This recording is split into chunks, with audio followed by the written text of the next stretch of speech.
Hola, amigas y amigos de Crítica sin Censura, su programa de opinión, análisis y claro, por supuesto, la crítica fundamentada.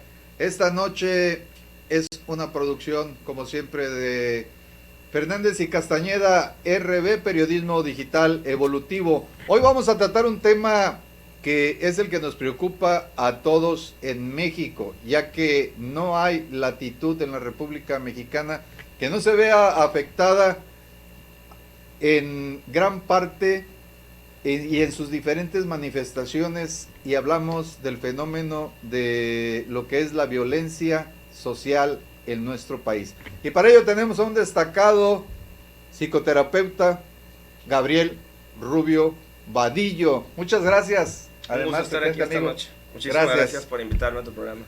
Muy amable a ti por aceptar esta invitación. Hoy queremos compartirlas a todos ustedes a nivel nacional, agradeciéndoles su preferencia, compartir este tema, pero desde otro punto de vista. Normalmente lo tomamos aquí desde el enfoque periodístico, el análisis, la crítica, y hay veces la propositiva, ¿no?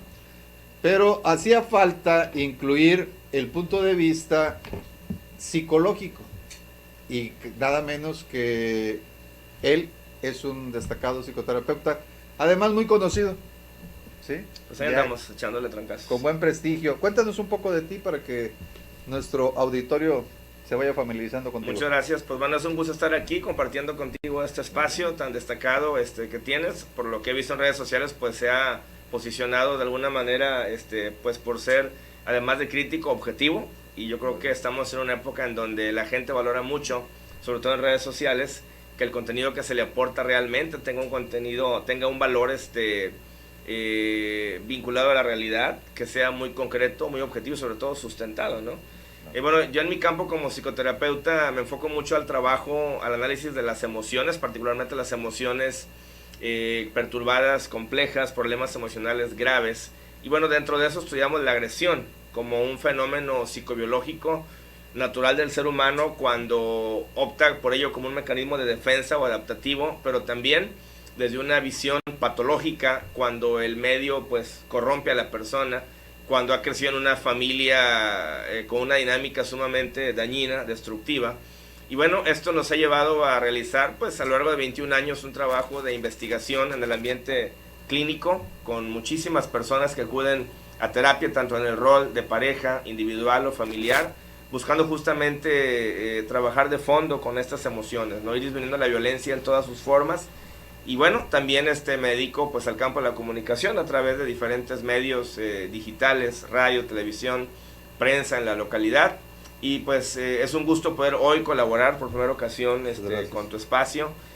Pues con esta temática de la violencia que tenemos que aprender a verla en todos sus contextos, porque entre más amplia sea la visión que el público tenga, entre más panorámica sea la percepción que se tenga del fenómeno, podemos hacer más desde nuestra trinchera, cada uno de nosotros, porque sería un error pensar que somos ajenos a la violencia, creer que solamente es un asunto de los militares, de los políticos, de los criminales, y no del ciudadano común. Ese es el principal y más grave error de percepción, mi querido Oscar. Qué bueno que haces esta introducción al tema, porque me ahorraste muchas terminologías y muchos conceptos. ¿Cuál es el origen de la violencia primero en el ser humano, en el individuo?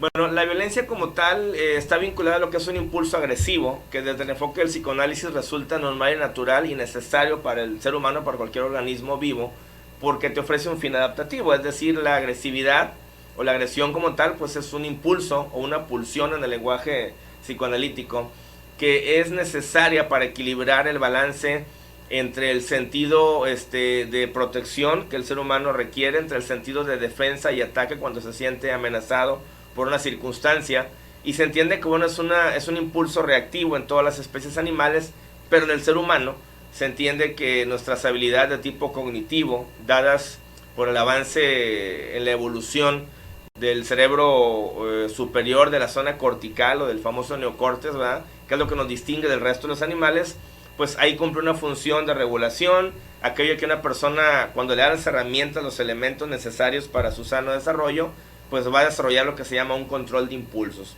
Y ese control de impulsos sobre la agresividad nos vuelve seres humanos sociales, civilizados, pero insisto, no es una pauta lógica natural. Requieres un ambiente que te conduzca por el sendero lo más sano posible para que esos recursos adaptativos funcionen y seamos personas que sean capaces de frenar, de contenerse, de postergar la descarga del impulso y saber cuándo es el momento y la forma apropiada.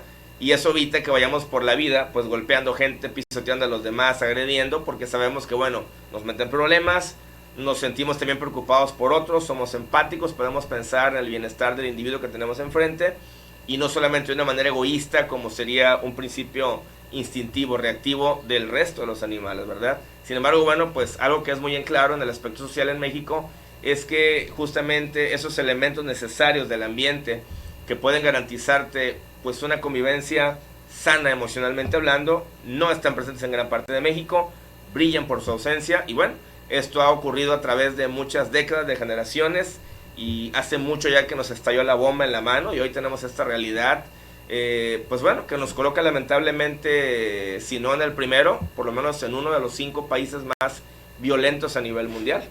Que además la violencia, hay algunos países que se caracterizan por ciertos tipos de violencia, ciertas Exacto. clasificaciones. En México creo que se dan todas, ¿estoy equivocado? En México pudiéramos decir que es la violencia más sin sentido y sin objetivo. En Qué otros grave. países esto es lo más grave porque nos coloca en un rango de un sentido de animalidad, de brutalidad innecesaria. Es decir, hay países en donde la violencia nunca está justificada como tal o por sí misma, como fenómeno, pero tiene un contexto. Hay países donde la religiosidad los lleva a hacer locuras, como por ejemplo, pues mucho de lo que son las milicias de orientación musulmana, ¿verdad? Que por la guía, por la distorsión que hacen muchos de sus maestros e instructores, ¿verdad? Porque hablamos de que el Corán en ninguna parte te invita a matar a nadie ni a justiciar a nadie, ¿de acuerdo?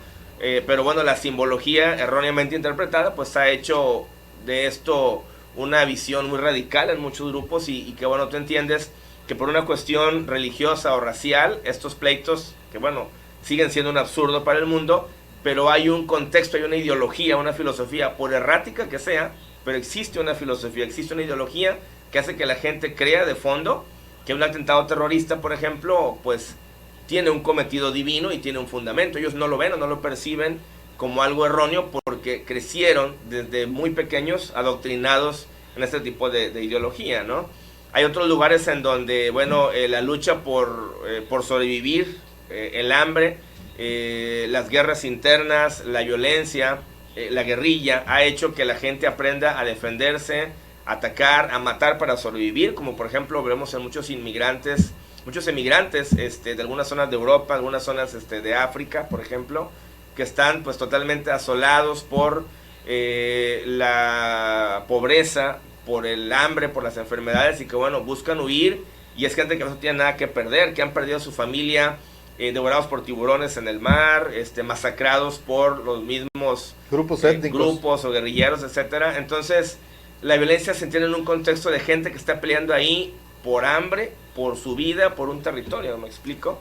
¿Qué contrastante? Pero en México no. No. En México no tenemos un motivo de fondo que digas tú, o sea, no hay una bandera, vaya, los motivos, o sea, lo que no hay es una bandera, no hay una ideología, el nivel de estupidez y de brutalidad y de deshumanización que priva en los criminales de este país y en muchos gobiernos de este país, no tiene una sola bandera, no tiene una sola ideología. Y esta es la parte más grave y preocupante, es la escala más baja a donde un ser humano puede descender. Ok, entendemos que el medio ambiente que te rodea, hablemos desde el principio que es la familia como célula de la sociedad y posteriormente ya a las demás áreas que es ir a la escuela, convivir, tus áreas de esparcimiento, la área profesional y también las formas de gobierno. Claro, ¿sí? por supuesto. Todo esto influye en despertar la violencia como una reacción, como tú dices, pero yo me he encontrado, puesto que ocupé cargos que implicaban labores de investigación policíaca, de criminalística, criminología, en el sentido de que ya hay personas que es su forma no solo de reaccionar, sino su forma de vivir. porque se les ha permitido crecer de esa manera.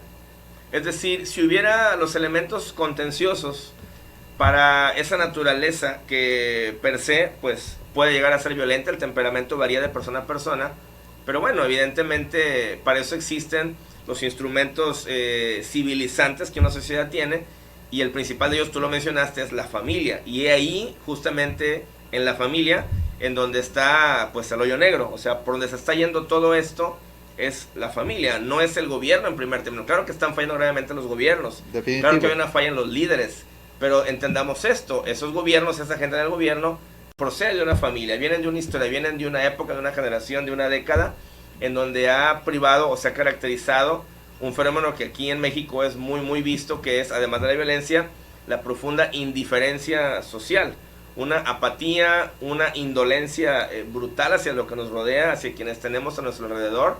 Y bueno, es muy complejo el tema de la violencia en México porque engloba no únicamente las fallas de un gobierno o la anarquía en la que vivimos o el vacío de poder que también existe en gran parte, si no es que en la totalidad de la República Mexicana, sino que también implica fallas graves en la estructura familiar. Y bueno, algo también que es preocupante, implica una historia. Es decir, algo muy curioso es que nuestro país lleva muchas décadas atorado en el mismo tipo de problemas que existían ya incluso antes de la llegada de los españoles. Mucho se ha hablado por ahí a manera de justificación que gran parte de las calamidades que el país vive pues se culpa a la invasión española, que son quienes trajeron un sinnúmero de penurias a México, pero en realidad esto no es cierto. O sea, la gente no quiere voltear a ver, o le da flojera, porque aquí no leemos, somos un país de no lectores. La gente no lee y no se asoma a entender quiénes éramos antes de la llegada de los conquistadores, cuál es la realidad de aquel México antiguo que no estaba configurado todavía como un país, quiénes éramos, cómo vivíamos. Y entonces, cuando tú revisas la historia, cuando tú lees, por ejemplo, a gente como Francisco Martín Moreno, ¿sí?, entre los más destacados investigadores de la historia, pues tú te encuentras que ya en el México antiguo se vivía un fenómeno de violencia, de sumisión, de dominio, de un vasallaje entre las culturas del México prehispánico, exacto. Sí. Y bueno, pues sabíamos que predominantemente la cultura mexica o azteca, ¿sí?, eran quienes en aquel tiempo ejercían un dominio, hasta donde la historia lo registra, que coinciden tener sometidas a muchas culturas que les pagaban tributo. Pero su manera de someterlos era brutal, empleaba una violencia extrema, una violencia muy fuerte, pero bueno, todavía en aquel tiempo existía un cierto orden o un cierto acomodo de algunos principios morales, ¿no? Los emperadores aztecas. Exactamente, pero también había la misma injusticia en donde había pues una parte del pueblo que era marginada, que no tenía acceso a la educación, que no tenía acceso a la religión, que vivía pues en un sometimiento. Había clases, ¿no? Era clasista ya. Por supuesto, ya era clasista, ya había un divisionismo en cuanto a la estructura social. Entonces, en gran medida, sus acérrimos enemigos, que eran pues, los tlaxcaltecas, vivieron con un odio enconado pues, durante muchísimas décadas, y vieron justamente, junto con otros pueblos sometidos, la oportunidad de oro al aliarse con los invasores españoles, ¿no? Entonces se entiende que en gran medida, gran parte, si no es que en su mayoría, de las razones de la derrota, el por qué sucumbe un imperio como el azteca, que de otra forma no habría podido ocurrir, porque en realidad eran superiores al entrenamiento que traían los españoles, pero fue a raíz de la forma en cómo se debilita la estructura interna en aquel México antiguo, por la traición, por la forma en cómo hermanos de sangre, pero de culturas diferentes, acaban generando una alianza con los invasores, y de esta manera sucumbe entonces el imperio azteca, ¿no? Entonces tú estás viendo con ellos, Oscar, un panorama en donde en aquella época ya veías esta escena de hermanos derramando sangre, de hermanos muriendo a través de la lanza, de la espada, del escudo, y tú te trasladas, pues ya prácticamente son más de 500 años, y ¿qué es lo que observas en el panorama de este 2019? Lo mismo. O sea, el escenario no ha cambiado en lo más mínimo. Tenemos lo mismo, gente de nuestra misma raza, nuestros mismos hermanos, matándose entre sí, solo que lo que cambiaron son las armas. Las armas, los es la métodos. Única diferencia. Y uno de ellos, de las similitudes, es precisamente la que tú decías. a raíz de que llegan los españoles, también se generan odios, lo vimos después, porque por supuesto llegamos a la Guerra de Independencia, después a la Revolución Mexicana, Claro, sí. y al desastre que hasta por lo menos el sexenio pasado ocurría. Hoy no quiere decir que no estemos en problemas, tenemos un alto índice de crecimiento brutal en lo que va de este gobierno. Exacto. Lo que muchos no entienden es de que es una avalancha, ¿no? Claro. Que se viene y que también... Que no nació ahorita. Claro, que podríamos justificar periodísticamente, históricamente y a la vez hacerlo aparecer como similitud o reflejo el aspecto de que es precisamente por la violencia, por los abusos que se traducen en abuso, ¿sí?, de diversas índoles hacia los gobernados por parte de los gobernantes, políticas públicas, acciones públicas o inacciones públicas, omisiones públicas. Es correcto. ¿Sí? Que pasan por encima la ley, las leyes, para algunos las hay, para otros no, y siempre en el orden clasista volvemos a lo mismo, porque hay clase empresarial, ¿sí?, la clase del gobierno, acuérdate, la clase política, ¿sí?, la clase trabajadora, la clase X, la clase Y, incluso con clasificaciones y etiquetas económicas. Ya desde ahí, el etiquetarte, el quitarte la igualdad, te produce ya una reacción, ¿no? Por supuesto. Desde ahí. Muy natural. Así es. ¿Sí?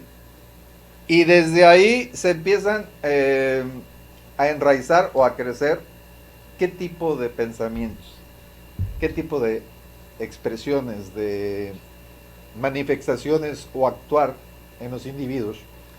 Fundamentalmente tendríamos la sensación reactiva a la injusticia. Una sensación a la cual se le suma la impotencia, porque bueno, evidentemente un individuo en forma aislada o una comunidad en forma aislada no puede hacer mucho ante el embate de la violencia con los estragos y alcances que tenemos en nuestro país.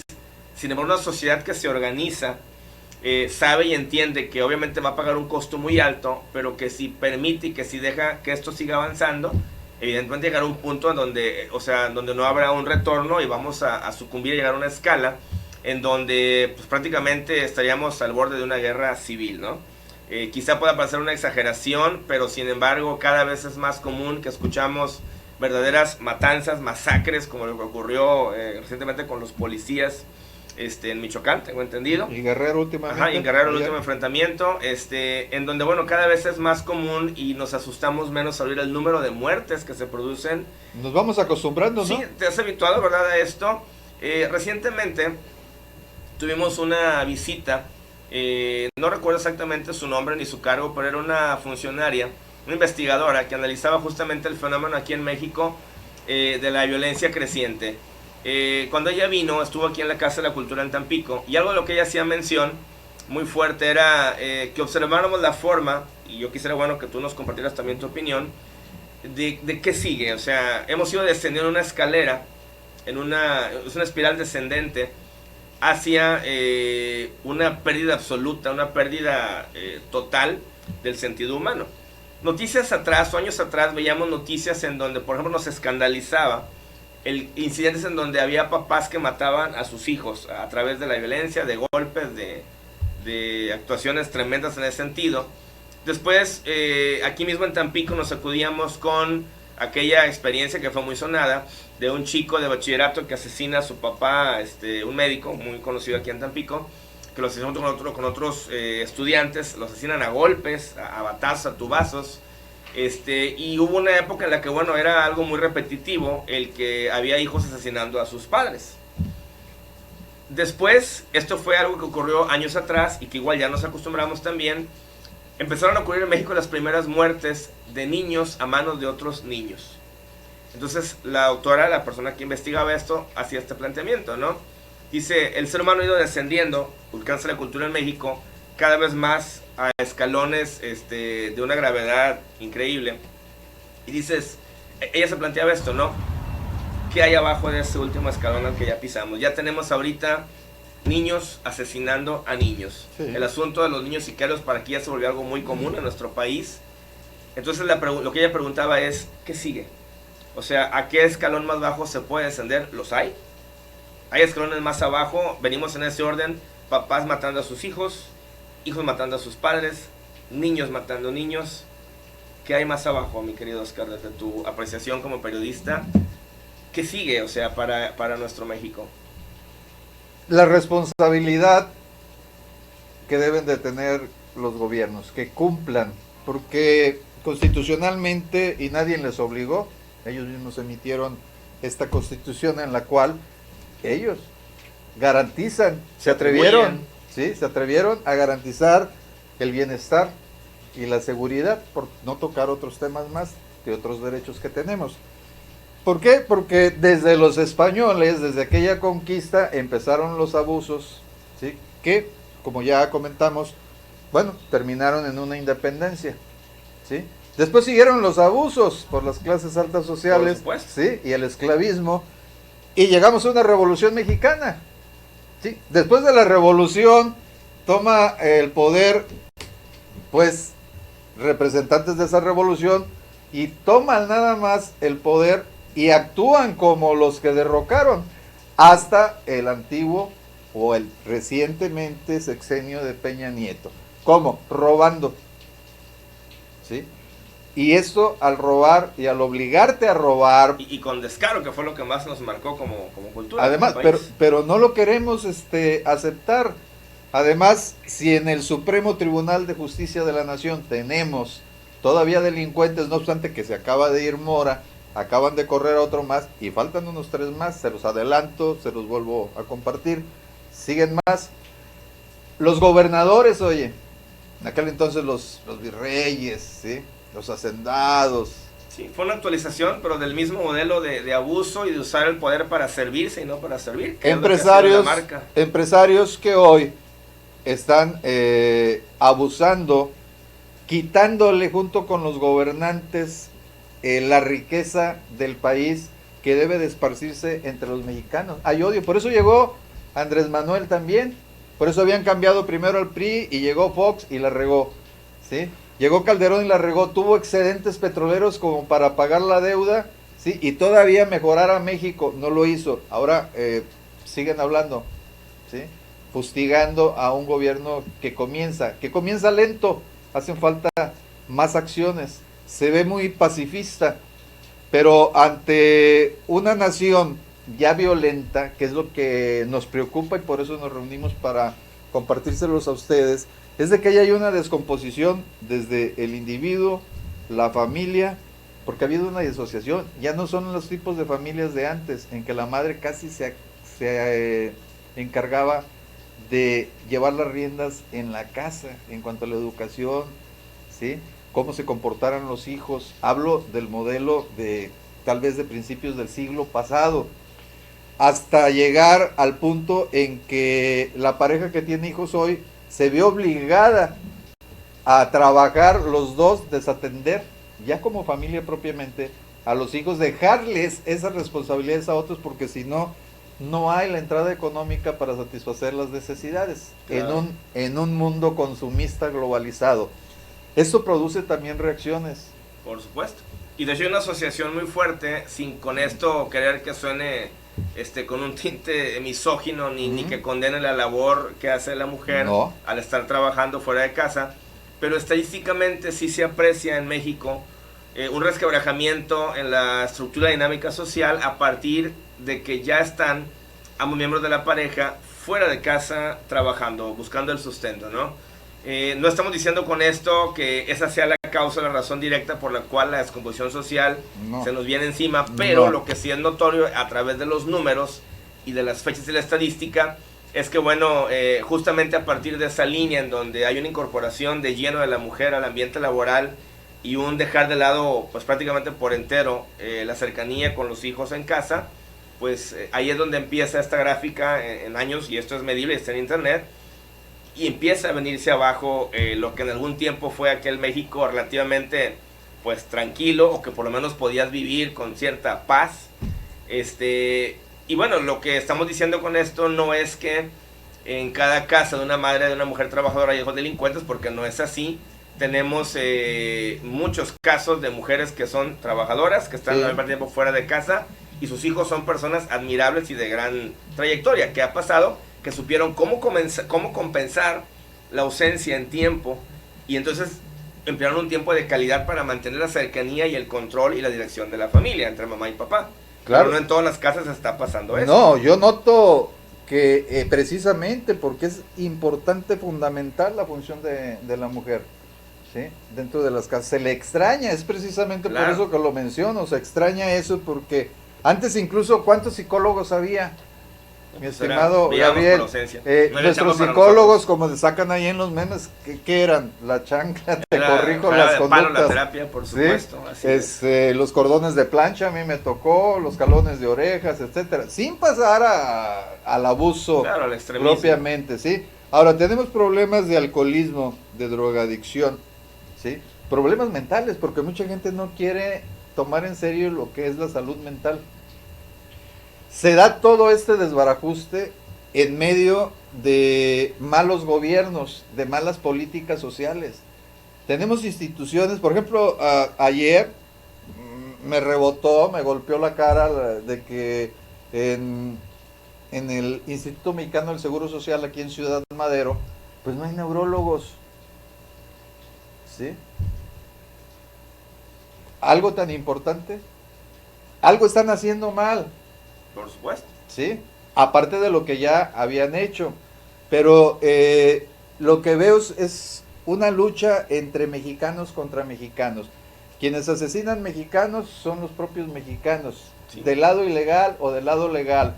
En la familia, por celos, porque el individuo ya está viviendo una, ¿cómo le podríamos decir? Una psicosis, se vuelve un psicópata, por el hecho de también no puedo llevar lo suficiente a casa. Hay escasez. Es una sociedad alienada porque en múltiples formas y ámbitos la gente no está encontrando una razón por la cual vivir, no está siendo educada para funcionar con sus hijos, no está siendo atendida para desarrollar sus talentos personales, sus capacidades y potencialidades. En definitiva, tenemos que voltear a ver, y esa es la parte a la que más nos estamos resistiendo, a pesar de lo violento que resulta el impacto de lo que hemos dejado ir, lo que se nos fue de las manos. Seguimos como sociedad reacios a aceptar la parte de culpa y responsabilidad que a nosotros nos toca. ¿Por qué razón?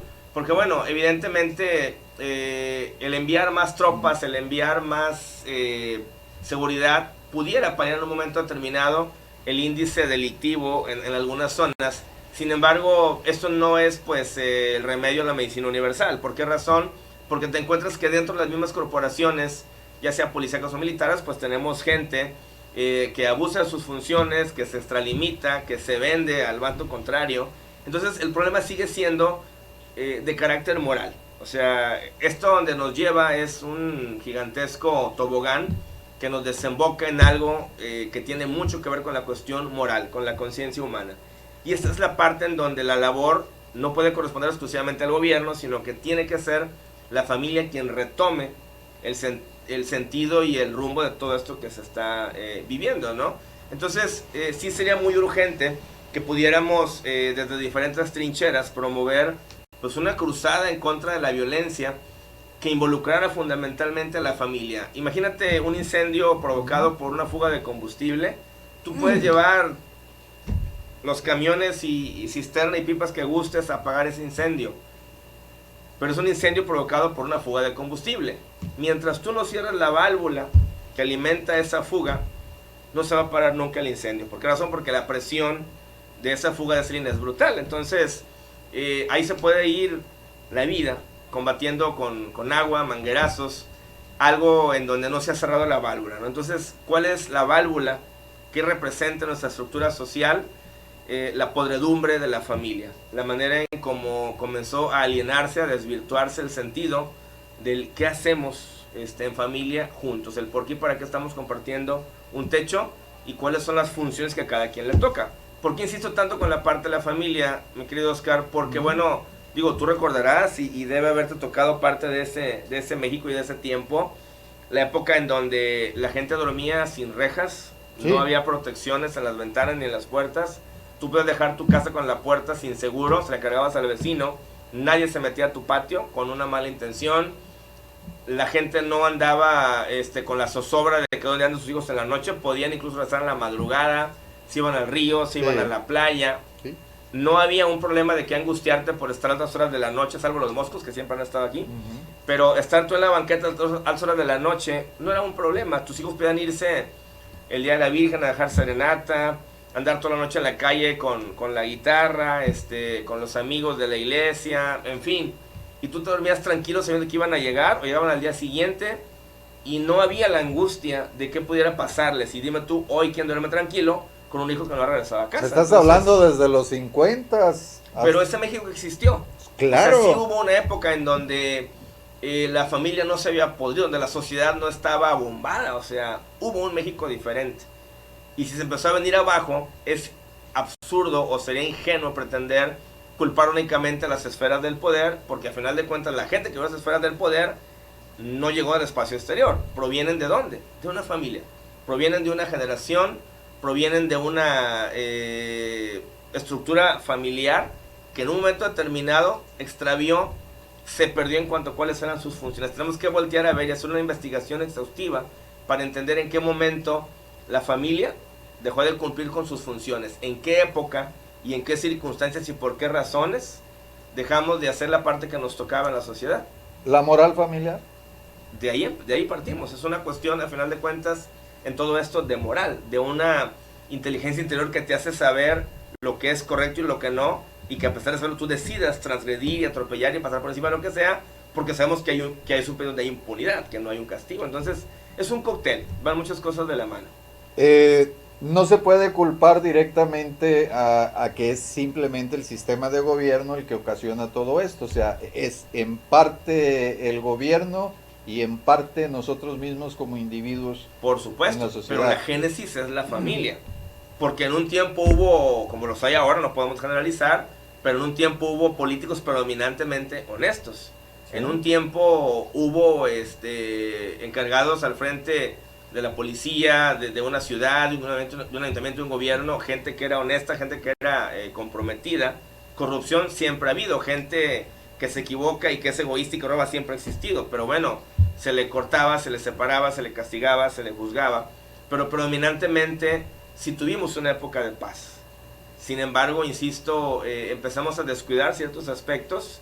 Esto es un gran andamiaje en donde a mucha gente al mismo tiempo se le empezó a olvidar cuál era su función y empezaron a derrumbarse estructura tras estructura, ¿no? Se derrumbó el poder que tenían los padres en la casa, se derrumbó la autoridad de los padrinos de bautizo, se derrumbó la autoridad moral del policía que podía corregir a tu chamaco en la calle y traértelo de la patilla y de la oreja a la casa, se derrumbó la autoridad de los maestros que incluso a reglazos, cuando era una situación ya que lo ameritaba, sí, te educaban y bueno, nadie se murió ni enloqueció por eso. Se derrumbaron muchas figuras de autoridad. Y este justamente fue uno de los grandes elementos de distorsión del sentido de cuál es nuestro papel. O sea, ¿quién guía a quién?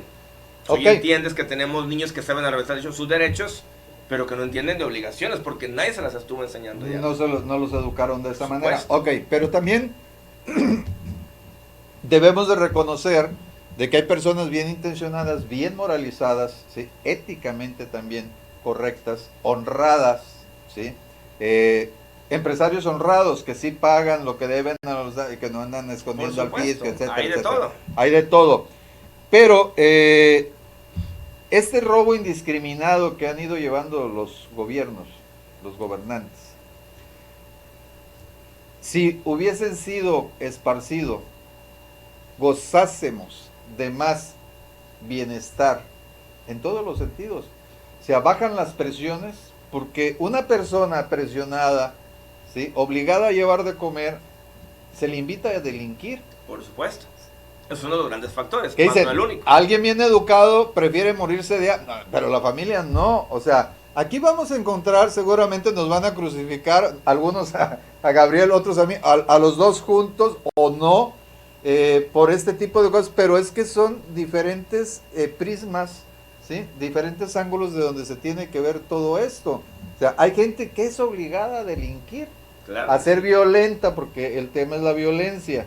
La violencia de género, que es lo que el tema hoy central dentro de ¿cómo se llama esa gran cápsula que que es la violencia en México, ¿en qué tiene sus orígenes?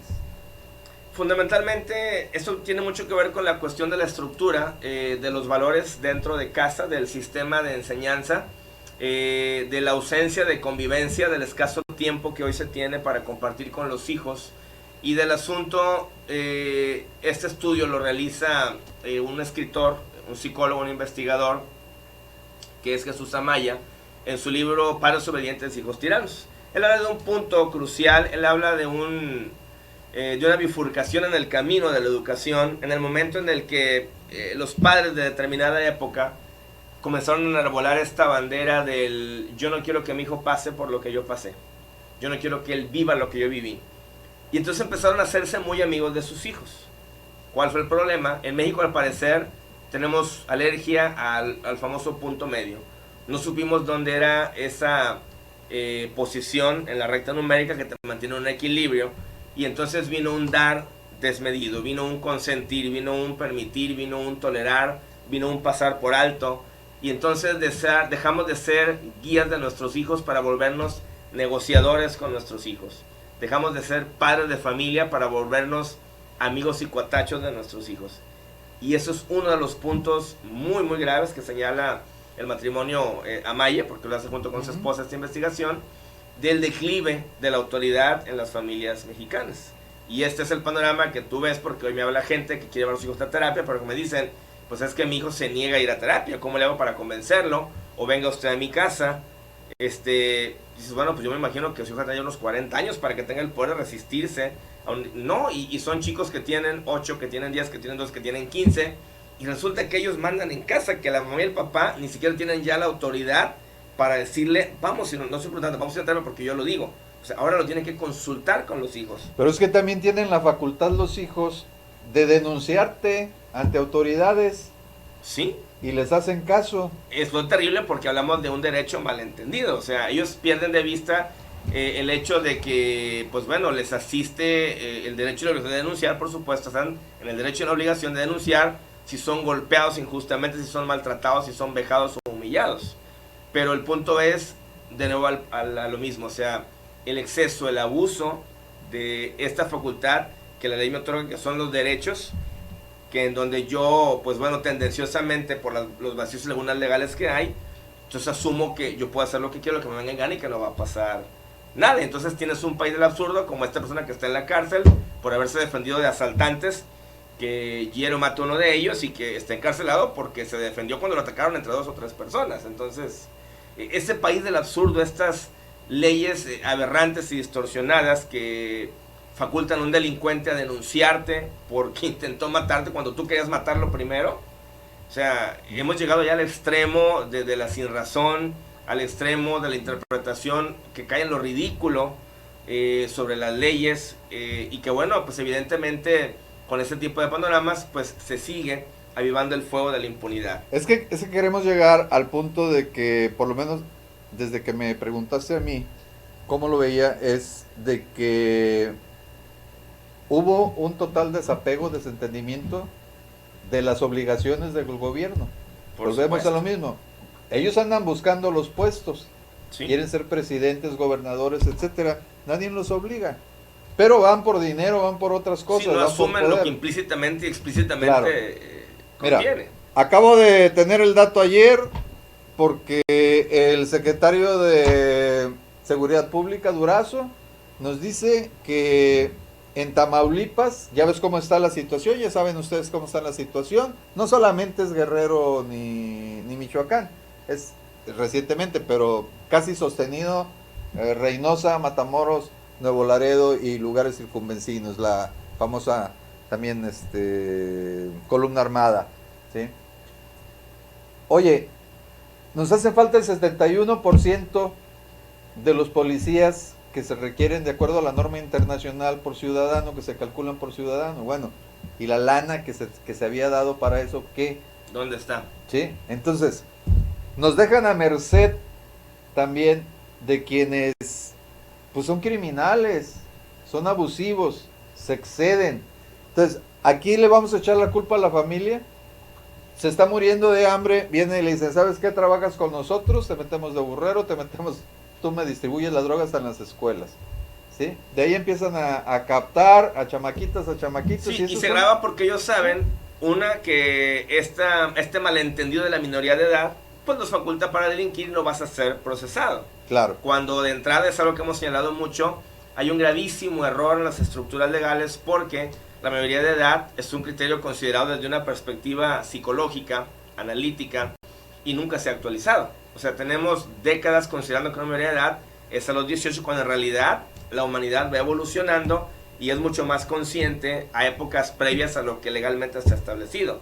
Una persona entre 14 y 15 años debiera ser ya absoluta y perfectamente punible su conducta, al igual que lo es un adulto, pero lamentablemente nuestras leyes son obsoletas, tienen criterios obsoletos, tienen consideraciones completamente anacrónicas, arcaicas, y sin embargo seguimos funcionando con criterios psicológicos pues de la época previa a la revolución. O sea, es un atraso brutal el que se tiene en cuanto a quién considera y quién decide que es legal que la mayoría de edad se otorga a partir de los 18 y que a partir de esa edad se ejerza una responsabilidad penal sobre los actos. Pues tenemos a legisladores, que es el poder que legislativo. no hacen su trabajo. No, el senatorum y los diputados, pues, algo parecido a la Roma que conocimos por la historia. Sí. ¿A dónde más quieres que nos refiramos? Los troyanos. Claro. Entonces ¿sí? El delincuente ve eso, que no hay castigo, que no hay consecuencias. A temprana edad puedo delinquir porque sé que voy a salir de esto completamente pues impune. Parecieran estar hechas para proteger a criminales, aunque... Están hechas para eso. Exacto. Para un sistema, para un acuerdo, para un negocio, ¿sí? Para intereses que llevan pues décadas funcionando. Y esto es como un cáncer. El problema es eso, ¿no? Dices, bueno, ¿cómo retiras un tumor cuando ya hizo metástasis? Y esto es lo que le pasó a México.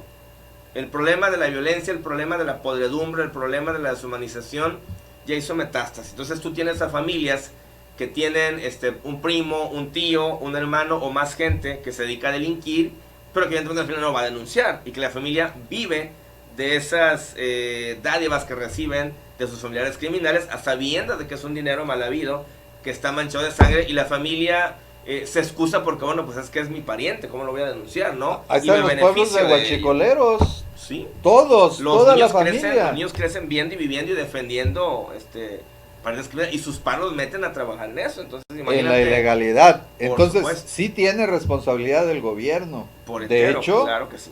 De hecho, ahí está plasmado en la Constitución. Que hay muchos que tienen razón. Tenemos que empezar por nosotros mismos. Entonces, la solución, como la corrupción, somos todos. Exacto. Déjame, si me permites, hacerte un planteamiento o una pregunta atrevida para todos. Porque tenemos que explorar todas las posibilidades, ¿sí? Traemos ese ADN genético, lo heredamos de nuestros ancestros los aztecas. ¿Acaso los españoles, que venían mejor vestidos, más intelectuales, más civilizados, pero no realizaron una masacre, ¿sí?, de millones de mexicanos? Entonces, eran unos violentos más sofisticados, pero en fin, tan asesinos como a lo mejor nuestros primitivos, ¿cómo se llama?, gobernantes y nuestra primitiva cultura, ¿sí? ¿Sabes qué es lo que nos distingue de ellos? La falta de organización, ¿sí? Somos una cultura, yo me atrevería a decir que hay algo en ese ADN o algo en nuestro inconsciente colectivo, porque no ha sido medido esto, más que a través de la evidencia clínica e histórica. Pero si tú analizas, por ejemplo, nuestra realidad, en México, lo que es el trabajo de manera organizada, lo que es el asunto de sociedades organizadas, México no tiene, por ejemplo, un solo triunfo en ningún deporte a nivel de equipo, ni uno. Tenemos a los mejores taekwondoines, tenemos a los mejores boxeadores, a los mejores golfistas, clavadistas, corredores, lo que tú gustes. Individual. Pero en equipo, tan solo digo, no vayamos tan lejos, las misiones a Marte están comandadas por ingenieros mexicanos, porque son las personas más brillantes en esta materia, ¿sí? En lo que es ingeniería aeroespacial, son mexicanos los que están dirigiendo estos proyectos, que es lo más avanzado que tiene la humanidad hasta este momento, que es visitar un planeta como Marte, ¿no? Pero el trabajo en equipo, si esa inteligencia que tenemos regada entre tantas personas, porque México es un semillero de talentos y Claro, inteligencia claro. enorme, si lo usáramos de una manera conjunta y en equilibrio para dejar de estarnos entre nosotros dañando, criticando, como ocurría en aquel México prehispánico, y como hoy después de más de 500 años seguimos exactamente en lo mismo, me viene a la mente aquellas palabras de mi maestro de historia de la secundaria, Gonzalo Salazar Brito, en paz descanse. Él nos decía esta frase, bueno, tan conocida y tan trillada, pero tan cierta: pueblo que no conoce su historia, pueblo que está condenado a repetirla. Y estamos justamente en esa misma recurrencia de un México que no aprende, de un México que ha pasado, pues ya como tú lo mencionas, por una época de violencia en la etapa prehispánica, por una conquista, una dominación española, por agresiones francesas, por agresiones norteamericanas. Pasamos ya por una guerra de independencia, por una guerra de revolución, sí. Pasamos por un sinfín de guerras intestinas por la criminalidad, por poder, también. Y es momento que seguimos sin aprender a organizarnos. Esto resalta porque, por ejemplo, hablas de una Surcorea que hace tan solo 20 años México le superaba en números en cuanto a criterios económicos de manera abismal. Y esto, bueno, ¿qué pasó para que hoy Corea del Sur en 20 años sea una potencia que no te la puedes explicar de dónde surgió tal capacidad de empuje? China, ¿sí? Que bueno, no ha solucionado sus problemas, tiene obviamente muchísima desigualdad. China tiene un lado muy oscuro dentro del éxito que muestra el mundo, pero sin embargo es una potencia que va a dominar el mundo en lo económico. En cuanto a lo tecnológico, ellos son ya los dueños de la tecnología 5G, son los dueños de los robots, claro, que van a dirigirlo todo, que van a administrarlo todo, que van a desplazar al humano en la mano de obra. El futuro próximo. China es un dragón que dormía, ¿no? Entonces, China va a rebasar a Estados Unidos de acuerdo a las tendencias y predicciones. Y tienes a un Brasil que ha despertado, a una India que con todas las dificultades que tú quieras, o tienes a una Europa, la vieja Europa, con un sinfín de atrocidades en la Primera y Segunda Guerra Mundial, pero bueno, es gente que a base de dolor, de sangre, de lágrimas, entendió, y hoy son países, pues en gran medida, civilizados, organizados. Y altamente tecnificados. Por supuesto. Entonces, bueno, ¿qué pasa con México? Que no aprende ni por la buena ni por la mala. Oye, Japón, en aquella época que hablas de las guerras mundiales, Alemania viene de una ruina brutal, exacto. Y ahora resulta que el segundo principal acreedor de México, ¿sí?, en cuanto a países se refiere, pues es Alemania, con bajo perfil. El primero, al que más le debemos, Estados Unidos, y por supuesto al Fondo Monetario Internacional de las 7 hermanas que andan, que nos tienen esclavizados económicamente a nivel mundial. Entonces, en México no podemos hablar de intervencionismo, de echarle la culpa a algo extranjero. Somos los mismos mexicanos contra los mexicanos. Ese es el gran problema. ¿Sí? No estamos unificados. El asunto es que esta violencia la permitimos y la generamos todos. Exacto. Y empieza en casa. Tan solo la impunidad, quisiera, digo, si vamos por ahí, no sé cómo hacemos de tiempo, pero vamos, para ir cerrando. No, adelante, para adelante. La impunidad, ¿dónde empieza la impunidad? Esto que tú ves con los ministerios públicos, con los jueces corruptos, maiciados, diría uno por ahí, no empezó en los círculos de poder. La impunidad empezó en la casa, en el incidente donde el hermanito, menor o mayor, se suena al otro, lo agrede, lo golpea, y la mamá no castiga y papá no sanciona, y entonces dice: ay, es tu hermano, ay, es que está más chiquito, ay, es que entiéndelo, ¿sí? Entonces deja pasar por toda esa situación. Eso es impunidad. Un chico que regresa de la escuela con una queja de que pues casi descalabro, que de plano descalabró a un compañero, que cometió una falta muy grave y que no es castigado y que no recibe un castigo físico acorde a lo que hizo, y que únicamente dice la mamá o el papá: ay, este niño es tremendo, no sé qué hacer con él, hay que llevarlo al psicólogo, pero no recibe ninguna sanción por ello. Eso es impunidad, ¿sí? El chico que insulta a los abuelos, el que insulta a la maestra del jardín de niños y sigue creciendo siendo un chamaco grosero, petulante, que todo atropella, que todo transgrede, así se gesta un criminal. Los padres de familia, con su permisividad, con su tolerancia excesiva, con su inacción, somos quienes creamos a los criminales. No se volvieron criminales por ocupar un puesto político. No se volvieron criminales porque conocieron a un delincuente. Lo son porque en casa se gestó ese tipo de carácter violento, altanero, agresivo, por la permisividad con la que en ese hogar se dieron las cosas. Los símbolos, importante, porque los símbolos de orden, de autoridad, se debieron de respetar. Claro. ¿Sí? Pero se fueron perdiendo el respeto por los padres, como tú dices, después por los maestros, que también se les tenía como lo máximo, ¿no? Porque pasábamos gran parte de nuestras vidas, ahora sí, Así que es. al lado de ellos, los sacerdotes, ¿sí? Porque esas eran las tres clases privilegiadas, los médicos. Porque era necesario, ¿no?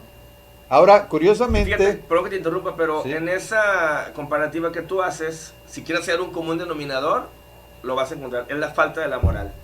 El médico que se volvió deshumanizado Uh-huh. y que te manda una cirugía que no es necesaria por cobrarte miles de pesos.